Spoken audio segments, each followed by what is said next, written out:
I'm here today, on Podcast Different Matters, to talk about this book by Helen Joyce. Helen and I have spoken about the history of the trans movement, where it came from.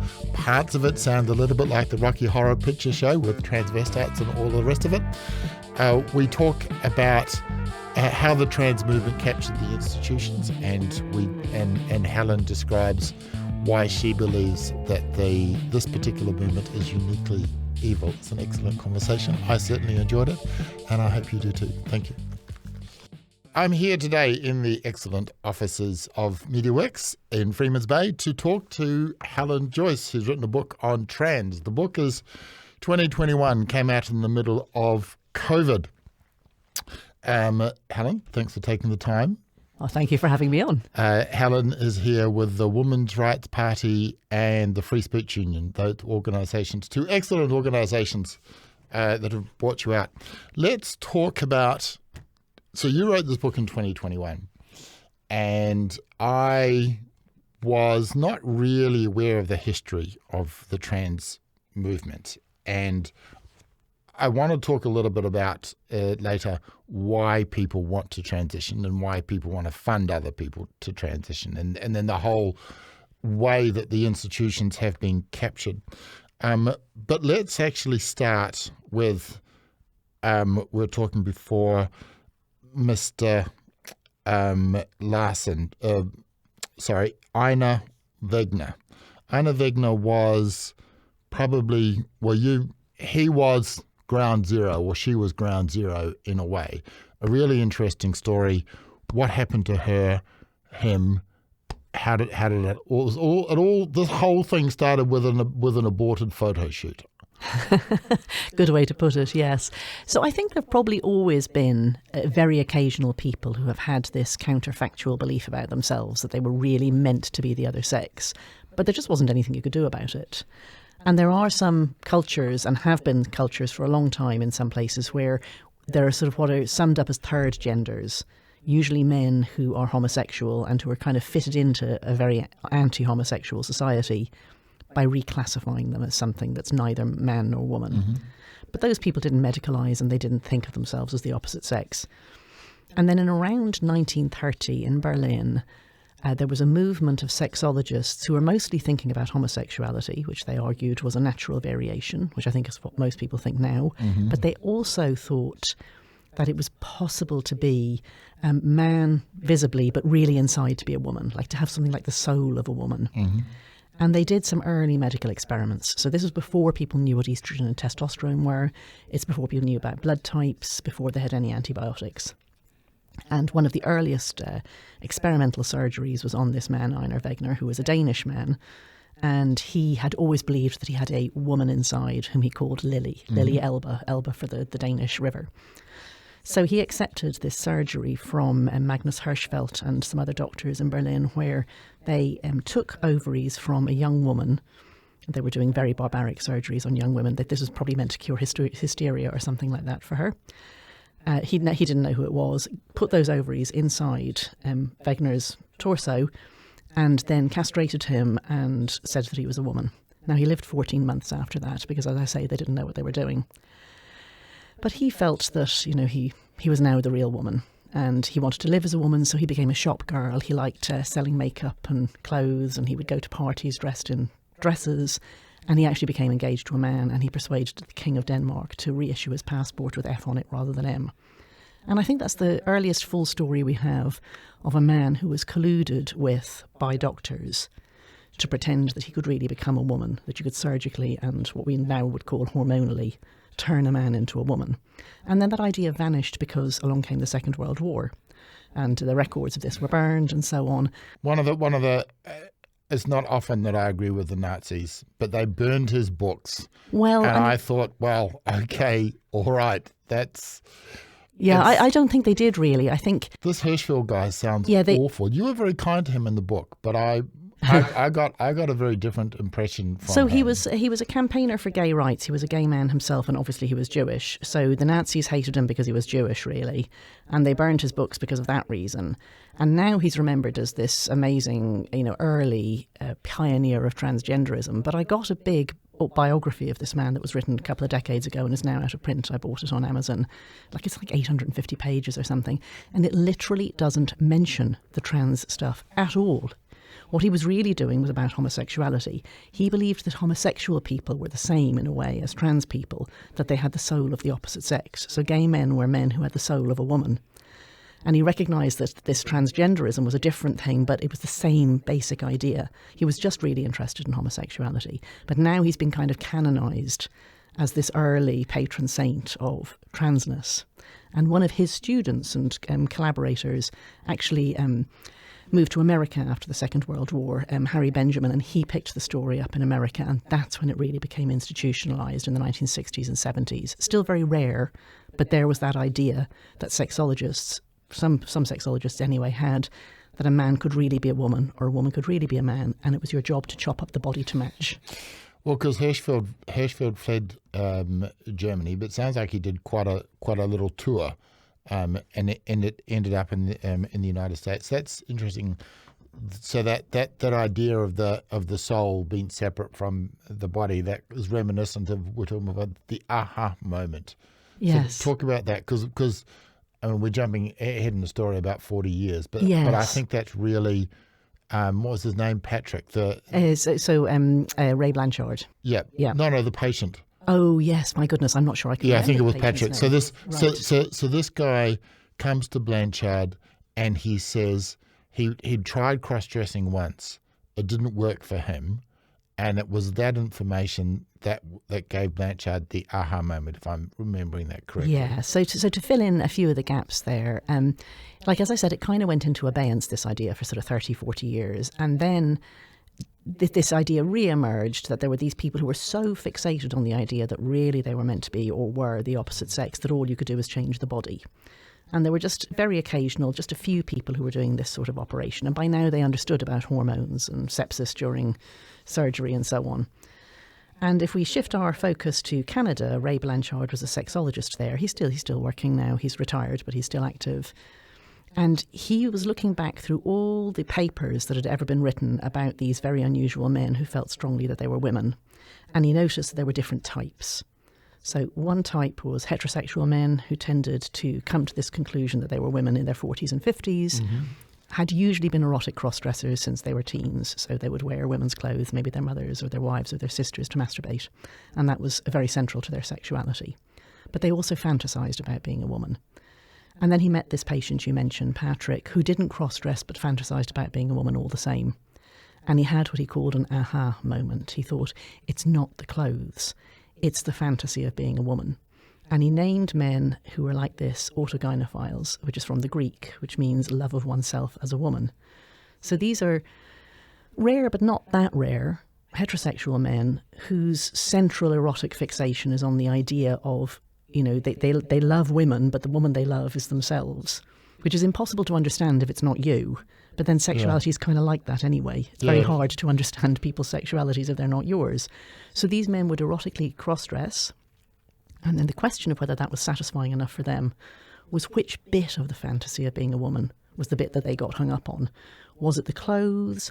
Was it doing woman-y things like going out? It's absolutely mad when you read their fantasies. It's things like, pushing a baby buggy, knitting circles, like anything that's coded female can be erotic for these men. Or is it really about the body, and in particular, is it about possessing female genitals? And the more close to the body it is and the more close to the genitals it is, the more likely those men are to be, pretty dissatisfied with anything except surgical reconstruction. And then the other group that Blanchard noticed was just basically very, very hyper-feminine gay men who just found that they found it easier to function in the world if they basically slotted back in as women. And these were the overwhelming majority? They were the early overwhelming majority, but now, no. Yeah, now, the men who go into clinics and get surgery are mostly the autogynephile type, as far as we can tell. Right, but when Benjamin was looking at it, because what I got from the aha moment was it was a relatively small percentage who wanted to be women. A lot of these men, and look, we all like different things, but a lot of these men like to cross-dress, and that's a really common That's been happening for, since Emperor Hadrian's day. So that's a really common. I don't know whether Emperor Hadrian cross-dressed. I shouldn't say that. But there were emperors who did, and also they're not around to sue you, so don't worry too much. That's fair enough. But so it's that shift in a really small number of individuals who wanted to be women. The vast majority of people in that situation simply enjoyed cross-dressing, and there were drag queens. But these were not men. From reading your book, I got the impression these were not men who believed that they were women. These were men who simply enjoyed acting out in this way, full-time or part-time. Well, the thing is, it depends what your culture accepts and what explanations it gives to you. Like, if you don't live in a culture that says that it's possible for a man to really be a woman, this wouldn't even really occur to you. You'd just do whatever you did at the weekend, But now we have this very strong ideology, which came from different places, really. It came more from academia, from queer theory and from gender studies, that what makes people men or women is performative. That a woman is somebody who lives in the role of a woman, and a man is someone who lives in the role of a man, and that the biology is a bit irrelevant behind that. And some of them would even say that the sexes don't really exist, that there aren't serious distinctions. I know. I'm not one of these people, but I'm just reporting. No. I really enjoyed. Yeah. I really enjoyed reading it. Let's bounce back a bit. We've jumped forward in the narrative. I want to talk about George Jorgensen, who was, I think he was an American. He moved to Scandinavia somewhere, and a Swedish doctor, the magnificently named Christian Hamburger, we're talking about the early 50s, operated on Jorgensen to make him appear a woman. Jorgensen then went back to the United States and was enormously popular. Yeah, so this was well before Ray Blanchard. Yes. So he was... he was an ex-GI, and he had homosexual experiences, but he felt that they were not satisfying. So this is Jorgensen. Yeah. Yeah. They were not satisfying, and also that was just not what he wanted. Like, what he didn't want to be a man with another man. He wanted to be a woman with a man. And this just gives you some insight into the fantasy element of it. That's, central to the erotic fixation of men like this is being a woman. And, in their male bodies, they may prefer to be with men, or with women. They may be heterosexual, like women is what they like, but they may seek male partners to validate their womanly identity. It's a bit of a mind, Yeah, well, sexuality is strange. Yes. So he went off and he got this operation, and he came back. And I mean, I've seen the pictures. I don't think he passes at all well. But in a more naive period, where if you had short blonde hair in sort of Marilyn Monroe type waves, and you wore high heels and a dress, everyone just assumed you were a woman. So they called him a blonde bombshell, and he was all over the papers. He got vast sums to write his... There was I've seen the pictures. There is absolutely no way that people... that there was a... It was a freak show. It was a clown show. I mean, it was obvious that... to me, looking at the pictures, I've seen the pictures. Yeah, but they were naive then, You just didn't see men dressed as women. And of course, there's an element of prurience about it. So the doctors were never very clear about what they were doing. I mean, to be clear, what they did when he visited Scandinavia was they removed his penis and his testicles, and then he went back to North America. I'm trying to remember, was it the US or was it Canada? And they did a pretty unsatisfactory operation to try to give him something that was like a little, just like maybe 1 inch deep type vagina thing with some skin from elsewhere in his body. So I mean, this was not a successful operation in terms of any sort of functionality. But of course, none of that was ever said publicly. So I think if you look back to then and you think of now, I think there's still a huge amount of ignorance about what the doctors are capable of doing with bodies. People seriously seem to think that a doctor can turn male genitals into female genitals or vice versa. And, honestly, all you need to do is have a bit of a poke around. and you will rapidly come to the conclusion that these are not too analogous. Who was the you're right about a British peer who marries a guy who transferred and was a huge scandal. The marriage lasted about 3 months. Yes, he was the classic autogynephile. He was actually a peer. He was the third Baron Roe-Allen, but his name was Arthur Corbett before he inherited the peerage. And he was absolutely one of these men who was totally fixated on cross-dressing. He was married and had 4 kids. Yes. Poor wife. But what he actually did was spent his time going to review clubs where men dress as women. And there was a very famous one in Paris, and there was this performer there who had gone off. By this time, they were offering these operations out in Casablanca. There was a doctor there called Georges Bourreau. He sounds like a fantastic guy. Yeah, so he really chased this person. Yeah, I'm trying to remember his name. I'm suddenly blanking. Do you have it written down? Well, yes, I do, but never mind. Just keep going. Yeah, so Corbett v. Corbett. Yeah, so April Ashley, that was it. So he chased April Ashley good and hard, who actually seems, from anything I can find, to have been quite a sweet soul. And wasn't like looking to marry a peer, was just trying to sort of live, and actually passed really unusually well. Anyway, he married April Ashley. He tried to bully the passport office into giving Ashley a female passport, but didn't succeed in doing that with the births and deaths registers for a birth cert. Then they went along to get married, and he showed the passport to marry a woman, because obviously we didn't do gay marriage at the time. This is about 1970. And then the marriage was short and very unhappy. I suspect that he was, shall we say, a difficult person. And Ashley sodded off and then said that... Unfortunate term of phrase. Yeah, okay. So I will put it differently then. Ashley left and said that he wanted this particular home that he'd been promised in Mallorca as the divorce settlement, at which point Arthur Corbett went to court to have the marriage annulled, and actually succeeded.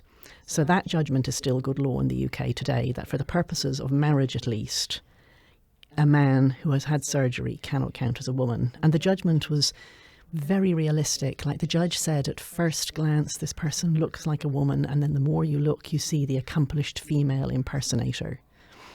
And that must have been very hurtful, as I say, for Ashley, who does seem to have been a sweet soul, but it's a good description. Well, yeah, she might have been a sweet soul, but she went for the property. Although no, come on, she was promised. A promise was made, and he knew what he was doing. He was under no illusions. He absolutely knew. Yeah. Let's talk briefly about this guy in Casablanca, because he sounds like an absolute character. So Casablanca of all places, he set up what can only sound like a chop shop. Did not care. Took no responsibility. So long as you could pay the required number of pounds, you could turn up and get the surgery. So his name was Georges Bourreau, and he had actually been a women's doctor, like he'd been a gynecologist, and he basically worked out that what they were doing up till then in these operations, there were very few of them, remember, just very few people doing them, was they cut off and threw away the male genitalia and then said, how are we going to try and make this look like a woman? And he thought, that's very wasteful. We have this skin and tissue. Why don't we use that? So what he started to do, and sorry if anyone has a delicate stomach, listener beware, is they made a cavity in the perineum, and then he would scoop out the inside of the penis and use the skin of the penis to line this neovagina, as he called it, and the skin of the testicles to make sort of fake labia. Now, this is why I say, have a bit of a root around if you think that this is any way likely to be effective. It was a lot better than anything that had been done before, and from the outside it didn't look bad. But why was he operating from Casablanca? Was this because he couldn't operate in Paris or London? I think a lot of people did things from Casablanca at the time. It was kind of a Wild West in terms of, any sort of regulation. But I don't think they regulated any of this stuff anyway. So you would turn up, like you would book, you would turn up, and they would ask if you had your money. Traveller's check's very acceptable. Yeah. And according to him and the things that he wrote, because there were loads of newspaper articles about him, if somebody came along and to him they did not look like a woman, he wouldn't operate. So he only operated on the men he thought could pass. Now, I have no idea whether that's true. I suspect that he had a rather low bar given the financial incentives. And then he would just pack them off home again. And that would be that. Now, let's bring in... we're very proud in New Zealand of when New Zealanders go overseas and make good. And so, of course, we have our own successful story here. Was it Dr. John Money, who comes from Morrinsville or somewhere in New Zealand? Now, he turned out to be a bit of a villain. Yeah, so in this story, yeah. He thought he was a hero, but it turned out that he was the villain. So the two, was it Reimer boys? Yes, that's right. This is incredibly sad, but also really powerful. Yeah, so as I said, this the baton kind of passed from Berlin to America in terms of this idea that you could be a woman inside. I really don't know what Georges Bourreau thought. He was just doing operations for people. Yeah. But America became the centre of this small group of people who thought that if you had a person of one sex who had this very strong ideation that they were the other sex, that what you did is you changed the body because you wouldn't be able to change the mind. And his theory was a very blank slate theory, like the idea that, we're born all the same. Tabula rasa. Yeah. But strangely, he thought that anybody could be brought up as either male or female, depending, like as long as you did it early and were very consistent. So he thought that gender identity, he was the first person to use that phrase, was something that grew inside you basically from age 0 to 2, according to how you were treated. So he would see children who had disorders of sex development, in particular little boys with micropenises, and he would chop it all off and tell the parents to bring this child up as a girl, and then as a teenager this girl would get estrogen.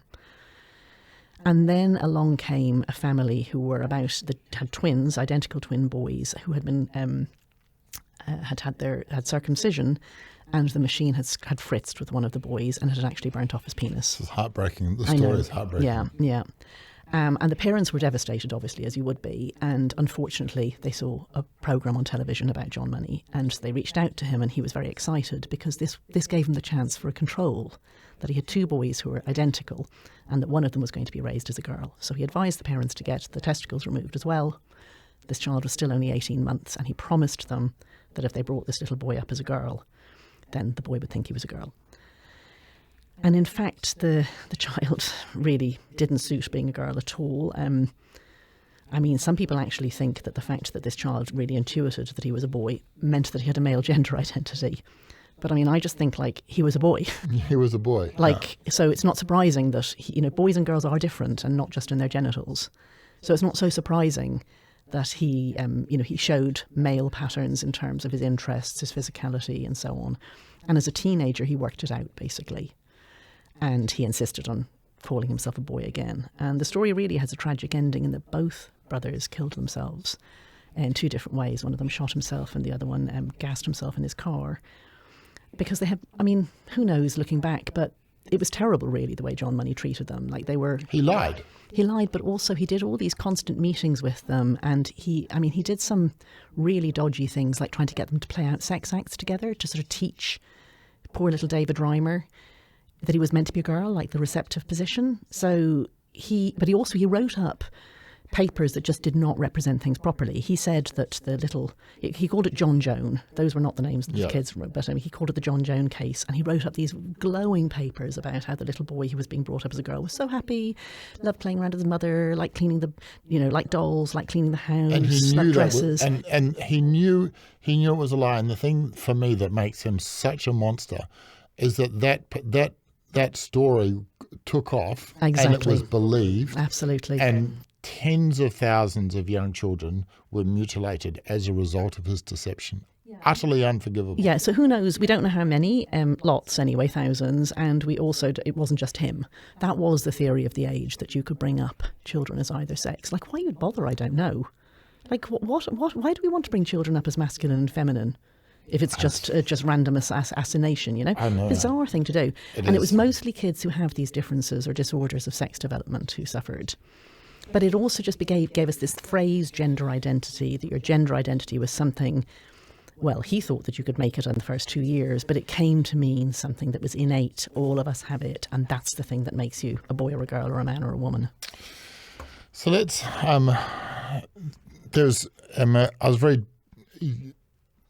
I have one very big bone to pick with you. I must admit, you absolutely destroyed The Matrix for me. Me too. I love the first film. The other ones are terrible, but the first one was great. You described The Matrix. So it's not you described The Matrix. Was it the Wachowski brothers? Yeah, the Wachowski brothers. Brothers who made it, who both subsequently came out as trans women. The Matrix is a trans allegory.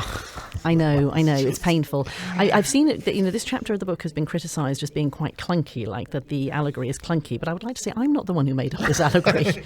No, they did. They did, absolutely. No, they did. Yeah. Because I read that while I was listening to the audiobook, and I thought, nah, that's rubbish. She's got that wrong. But no, They've said so. They said it. They've said so, yeah. They hadn't said it so openly before. It's actually trans people who sort of noticed it first, and the Wachowski brothers sort of hinted at this. And then after the book came out, they confirmed it, actually. So for people who haven't seen the film, there's this world that turns out not to be real. It turns out to be a simulation, and it's the thing that keeps people's minds busy while they're in pods and being harvested for their energy. And the hero, Neo, which should be a hint because Neo means new, and he's a new man. He gets himself out of this matrix and he finds himself in the real world where he has to battle with the machines. And then each of the characters is something in a sort of a metaphysics of trans ideology. Like there's the detransitioner, there are the TERFs, that's the trans exclusionary radical feminists who don't believe any of this is real. There's the detransitioner is someone who just wants to go back into the matrix because it's nicer. And then we have Agent Smith. Yes, Agent Smith is the force of transphobia. I'm not too sure that's why I read it. I read Agent Smith as the forces of cancel culture who came after you and Graham Linehan and so many others. That's called reclaiming the narrative. You're turning it back to be what you wanted to be. But in the mythology, that's what he is. He's transphobia. He takes away Neo's self-belief. Like you'll remember that in the film, he has to believe in himself to beat Agent Smith. And that's what trans people are meant to do. They have to believe in their gender identities, and that will defeat transphobia. It's very, very childish, actually, this analogy. It was such a good movie. I know it was. I know. I wish I'd never read any of that stuff. Sorry I destroyed it for you too. That's all right. The next part of the story, and I'm not too sure whether it originates in the United States or in the United Kingdom, but Tavistock seems to be kind of at the heart of it. So you're right that when Tavistock starts, I think it was like 1999 or something, they had like 2 cases. Yes. And a bit earlier than 1999, but yeah, 2 little boys. 2 little boys, and then over a relatively short period of time, they're running into the thousands. And mostly teenage girls. So it's your thesis that the surge in trans identity is a social contagion. Yeah. So give us that Sure. that thesis. So it didn't start in either the UK or the US. I talk about the Tavistock because it has unusually good records for a gender clinic. They're famous for having terrible records. They do these things to kids and then they don't follow them up. It actually started in the Netherlands. So in the Netherlands in, I think, the early 1990s or the very end of the 1980s. See, the thing is that if you do surgeries and have cross-sex hormones as an adult, especially if you're actually a man who wants to be a woman, you're not going to be very convincing because testosterone is a very powerful drug, and the things it does to male bodies, like voice dropping, broader jaws, broader shoulders, hair on the face, these things don't get undone. So they had this idea that if they could find the kids who were going to grow up to want to be trans, what you would do is you would block their puberty so that they didn't go through these changes. You would get them to an age when they could consent to things, 16 for cross-sex hormones and 18 for surgery, and they would grow up to pass really well. So they did this with a couple of kids, and then they did, in the early 2000s, they did a more systematic group, and they published a paper saying this worked great. And that has come to be known as the Dutch Protocol. And it got... So what year was that? Roughly. I think that paper came out, the first paper came out, I think, in 2008. Okay, all right, so quite late. Yep. Yes, but they have been doing it for a while. But this paper was like, it just got seized on. It was like everyone was ready for it.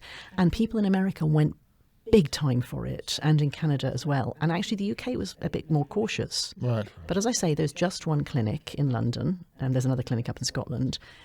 And it's the only clinic for England and Wales, and it has all the records, and the NHS is a very centralised system, the National Health Service. So, and because it's entirely publicly funded, it has produced more consistent and easier to get a handle on data than the private or the insurer-paid systems in North America. Yep. So actually people think that Tavistock was a terrible clinic. It probably was more cautious than most. So let's just come back to that point. So this is interesting. So the idea was if you start cross-sex, so if you start puberty blockers at 18, it's too late. Well, you've already gone through puberty at that Right. point, so your body has changed. So they were meant to be this time to think. They were meant to be a pause button. And before they started using this, they knew that if a kid, prepubescent kid, said that they were meant to be the opposite sex, they were mostly boys who said they wanted to be little girls, 80 to 90% of those kids would stop saying that when they hit puberty. But was this part of the Dutch protocol? They understood that. That was Right. before that. They knew that. So they thought that what they were doing was A, trying to find the 10 to 20% who wouldn't, Yeah. but B, giving them this time to think. They thought that they would still desist. But what actually happened is any kid put on puberty blockers proceeded to cross-sex hormones because, and this is a bit obvious once you say it, what it was that sorted the other kids' confusion out was growing up a bit, in particular discovering their own sexuality. So the fact is, Puberty will do that. yeah, and most boys especially, little boys who say that they were meant to be girls, are actually going to grow up gay. They're going to stop saying they were meant to be girls and they'll understand in puberty what it is they actually are, which is atypical men. Yep. And they can grow up to be happy and healthy and gay. So what they didn't realise they were doing, but it should have occurred to them, was that they were stopping that process. Ah, okay, right. And so almost everybody ever who has gone on puberty blockers has gone on to cross-sex hormones. So it's switched from being 80 to 90% desisting, having it all sorted out without medical intervention, Yep. to 95, 98% continuing on a medical pathway. I had not picked up on that. I understand. It's the central point. It's the central point in the medicalised pathway is it creates and fixes the cross-sex identity rather than letting it naturally remit. Right, okay. So the Dutch weren't being evil. They thought that there was a small minority that would benefit. Yeah, and they thought they'd found them, and they thought that they were doing no harm to the ones who weren't in that group. I think they were being evil. I think when you look back at the way they did their study, they did not design it in a way that they could get good data from it. But it wasn't that they were actually Machiavellian evil. So they ended up with a cohort of 70 kids they gave these puberty blockers to. 55 of them were well enough at age 18 to continue to actually have genital surgery. Now, straight away, what happened to the other 15? This is Dutch kids in the 2000s, world's healthiest kids, almost no obesity or anything else in that group. They selected out any child who didn't have parental support, who had any mental or physical problems, and still 15 of them were too unhealthy, mostly either obese or diabetic. So straight away you're thinking like, oh, what happened to their endocrine systems? Okay. Then one of the 55 died because of the operation. He got an infection. So then you've got a death rate of 1 in 55 for healthy 18-year-olds. And since then... 2% is pretty high, more than 2%. I know. And since then, and they have not said this in a published paper as far as I know, but they said it in a conference, 1 or 2 of the kids who were operated on have killed themselves, sadly. So this is not a successful protocol, and yet they present it not only as successful, but that not doing it, children will very seriously be at risk of suicide. That's the big myth about all of this, that if you don't do this, the child will. Yeah, you can have a dead boy or a live girl. Exactly. Which is a lie. So I now don't have any forgiveness for what the people who did this say. Maybe at the time it looked sensible, but they have committed terrible harm. Looking at that, because that dovetails into the other thing that I'm really interested in. I want to talk about how the institutions were captured. Oh, yes. But why we were talking about, was it George Soros, yeah. James Pritzker, and who was the other one? A chap called John Stryker. Now, these are just 3 examples I picked. There's quite a lot of people who've given significant money to this, pretty well-off people. Okay, so riddle me this. Why? What is it about this issue? Yeah. There are so many issues to be concerned about. If you're a humanitarian and you care about children or whatever the hell it was, if you care about children, there are tens of millions of children who would benefit enormously with a fraction amount of money that you're paying wealthy kids in Western countries to transition. Yeah. There are kids in South America for a fraction of the money you could, build a village. But so what is it about this issue that makes the likes of Soros, who's a poster boy for mischief, I guess, but why? Because I think it's different answers for all those 3 people, and there's probably more answers. So George Soros, his big concern is democracy, and he funds the Open Society Foundations, and he funds a lot of like demonstration law type things. I don't think he knows what the OSFs do, to be honest. I think a lot of what they do isn't very tightly controlled. But one of the things that they've done is create model laws for gender self-ID, which has been packaged as a human right. So gender self-ID means that in law you can be recognised as either sex according to what you want, or perhaps as neither sex. And they created this model law, and then that kind of got touted around. And the first country that's Yakum, and I want to talk about that because I think that's really so he hasn't been funding surgeries or anything like that. No, but he's but him and the others. There's been such a really, and it's okay. All right, let's come back and we'll talk about the institutions, but the extent to which civil society, because you're right about this, civil society has been captured by this ideology, it's remarkable. It's crazy. But it's worth thinking through the other two of those people. Jennifer Pritzker, James Pritzker, is trans. Yes. And has gone through the surgery himself, as an adult, by the way. Yes. Like well into his adulthood. Why do men who feel very strongly that they have a woman inside and that they've undergone these operations to make that woman a reality, why do they want children to transition? The reason is that they want to say that they transitioned because they were always really a woman. And if they were always really a woman, then little boys were really little girls. So I see the children as props or collateral damage in an identity story that some adults tell themselves. That doesn't make me feel any better about it, but that's really clear in some of it. You need the kids to be trans if you want to say that the adults are doing it because of their identity. So if I or my children have gone through this process, I cannot now admit that that was a mistake. Yeah, but more than that, if you as an adult go through it, you need there to be trans children, because otherwise people start asking you questions. You know, we all know, or at least used to know, that some men are erotic cross-dressers. So if a man in his 40s or 50s comes out and says, you know, I like cross-dressing so much that I want to do it full time, you're like, okay, the rest of us really don't have to go along with that. But if that man says, I have always been female inside and now finally I've got the courage to come out, there need to be children to back up that narrative. So that's why some people support it. Not very many, they're not a large number, but disproportionately there's some pretty powerful men who are like that. I don't know about Jennifer Pritzker personally, by the way, I should say. I'm just telling you that that is a trans woman who transitioned late. I don't know what his motives are. But there are certainly men who come out in their 40s or 50s who are very invested in the childhood transition narrative. And then John Stryker is a gay man, and we have noticed that the institutions that supported gay marriage, they ran out of a cause and they needed a new cause. Again, I don't know John Stryker, I don't know his story. I'm just registering this fact that, you know, LGB groups retooled as LGBT when it looked like there wasn't anything more to campaign for legally as LGBT. And they'd won. They'd won, but that meant that they had to fold up their tents and stop fundraising and stop having gala dinners and stop getting OBEs and stop being invited into the White House. You need a new cause. Are you familiar with the economic concept of public choice theory? Yeah. Yeah, that's exactly what that is potentially. And that happened in many countries. Certainly that's what happened in the UK with Stonewall. It's what happened in the US with ACLU, HRC, GLAAD. All of these groups had campaigned for gay rights, and some of them before that for black civil liberties. And, you know, when you're fundraising, you want a marquee cause. You want something big, headline grabbing, something that can actually be achieved, not the hard graft of ongoing work that's never done, like tackling low-level homophobia. So when they got gay marriage, they wanted another marquee legal change, and they decided on gender self-ID. I mean, this is a matter of history. We can look at it and we can see that.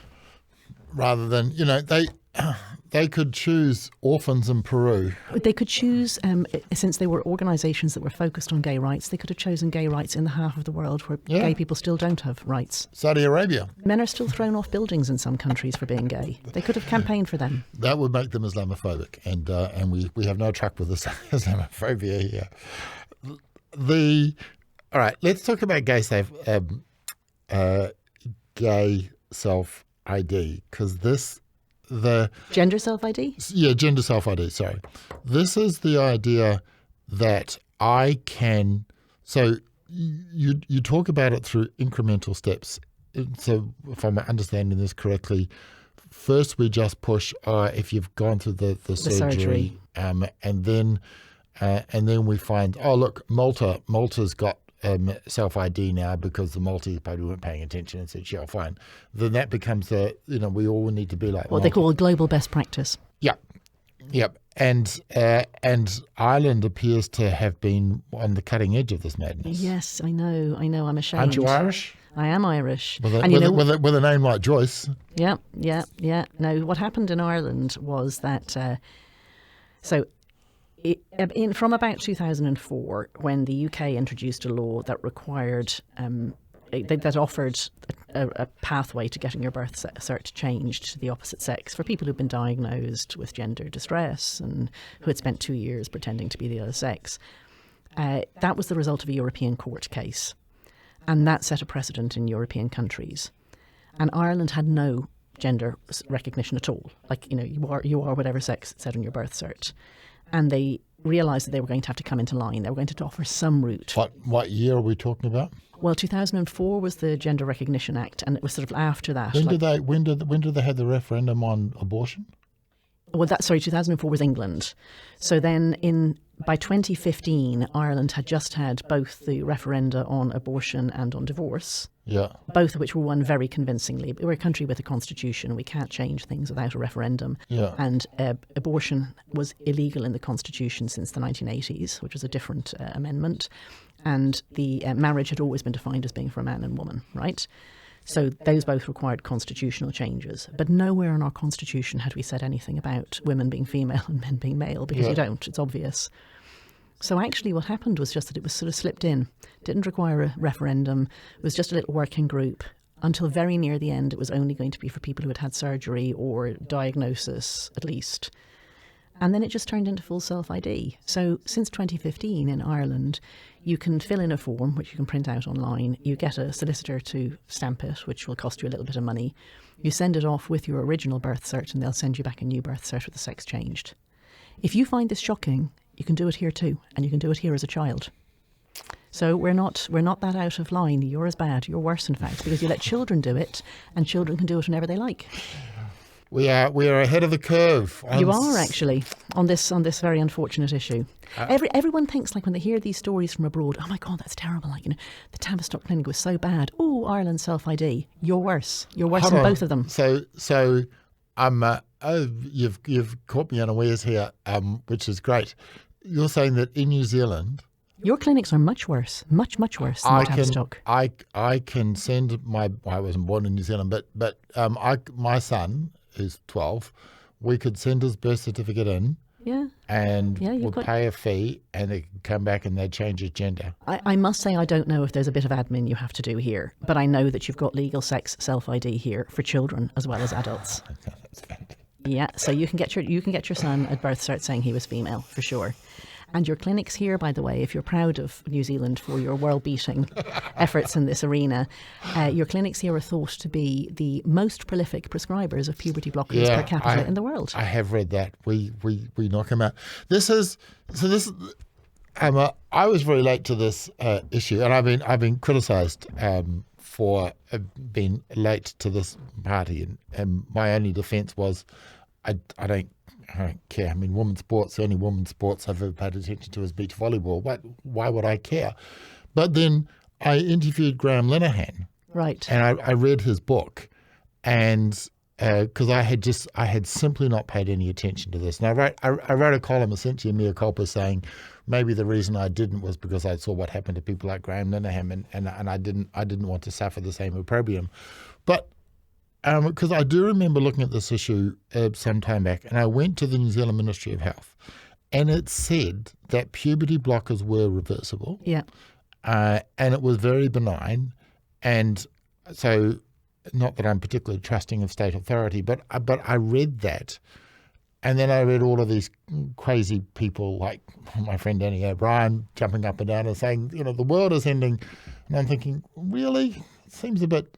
But the likes of Annie O'Brien were correct. Puberty blockers, well, one, it doesn't seem like they are reversible. And two, that aspect that you just said before, which I hadn't quite understood until you pointed it out, you give somebody, it is puberty that resolves the gender dysphoria. In many, many cases, Yeah. yes. And that if you put somebody on puberty blockers, you are, because you say in the book, puberty blockers is an almost inevitable pathway to gender reassignment. Gender reassignment leads inexorably towards sterility and a lifetime commitment for hormones. And we are that is like whatever happened to first do no harm. Where were the I'm just a low-rent columnist not interested in this issue.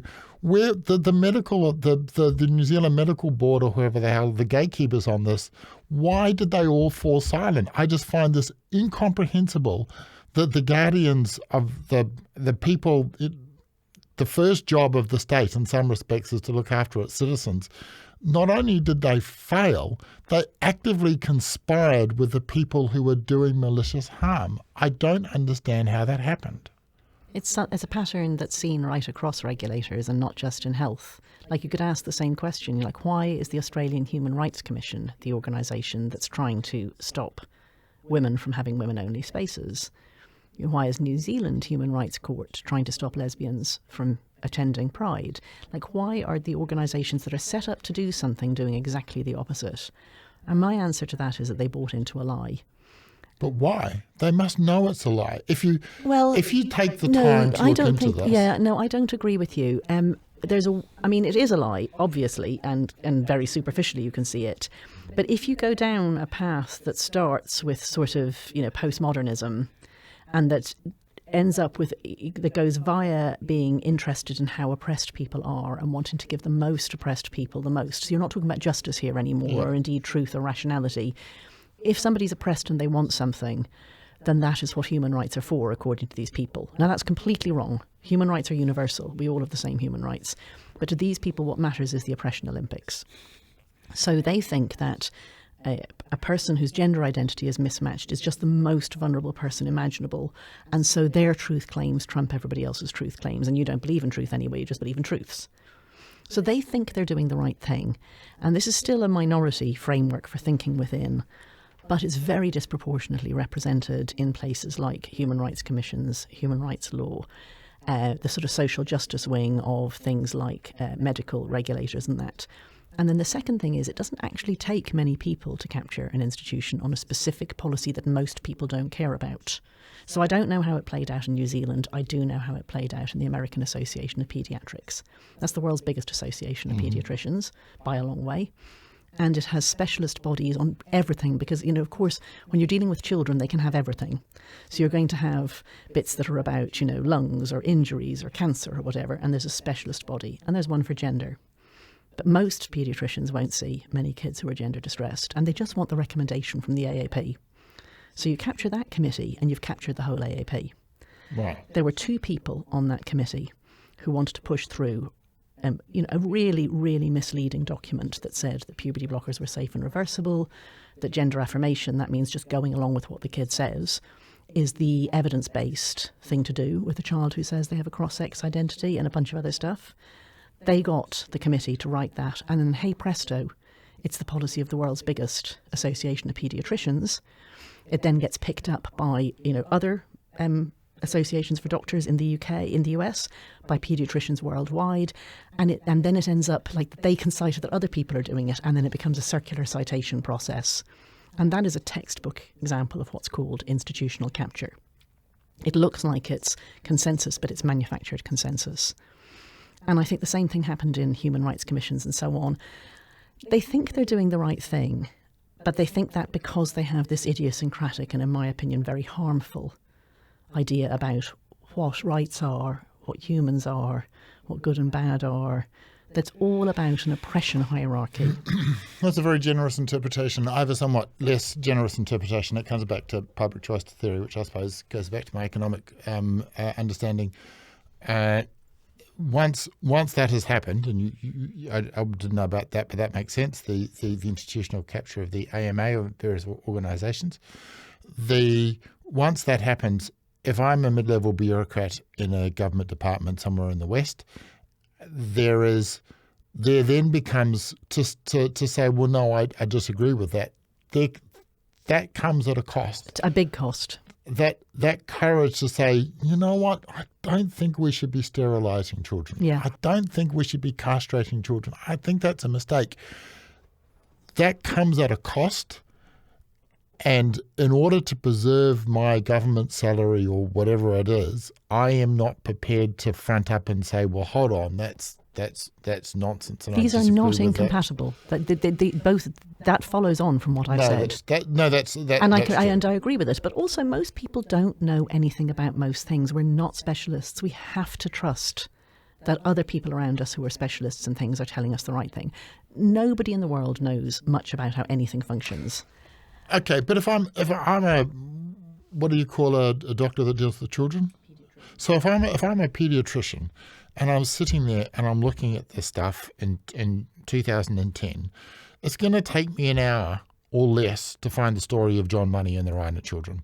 But would you even know you had to look it up? I mean, doctors trust other specialists. I mean, it's ridiculous now. Like, I feel like I'm through the looking glass and I look back at it and I can't imagine how anyone would have thought that.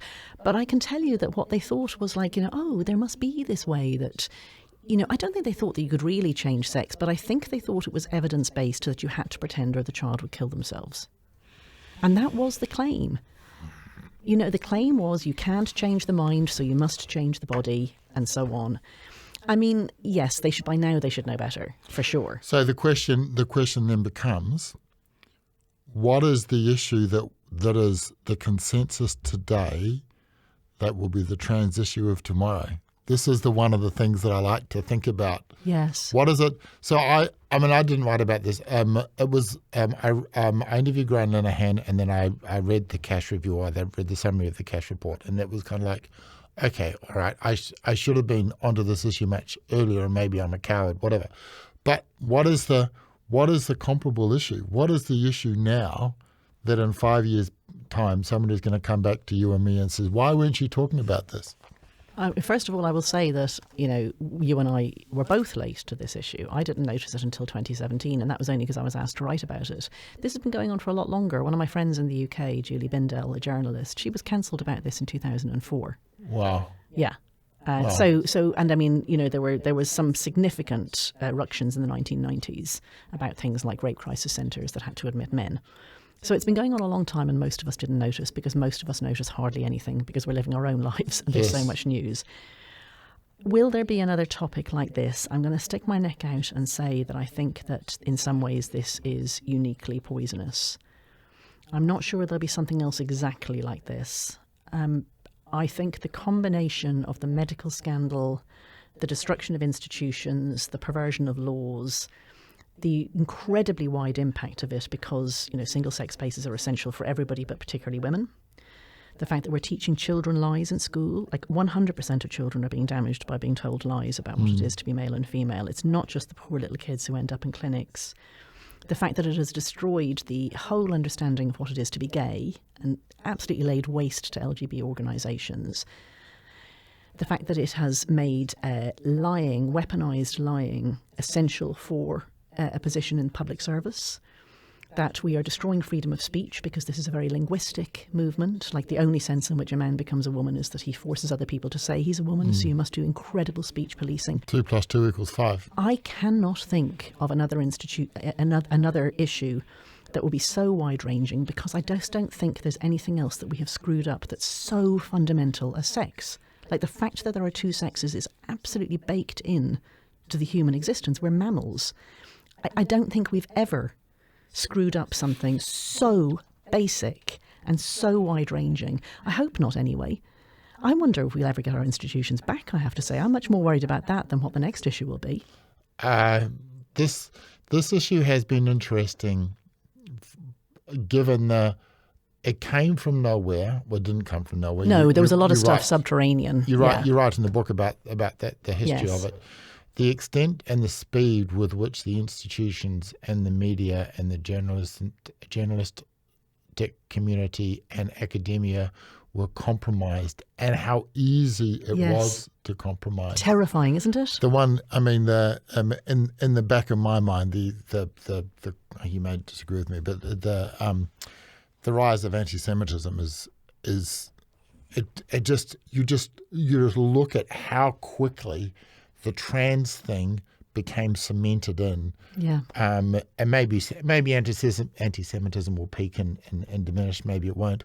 But the thing that I found so interesting in your book, and the thing that I really enjoyed about it, was the way, how easy it was that institutions and academia and the media were corrupted by something that, and all it should have required is a little boy to say the emperor has no clothes. Exactly. And we can see he's an emperor because we can see his ding dong. Yeah. And given the size of it, it must be a cold day out.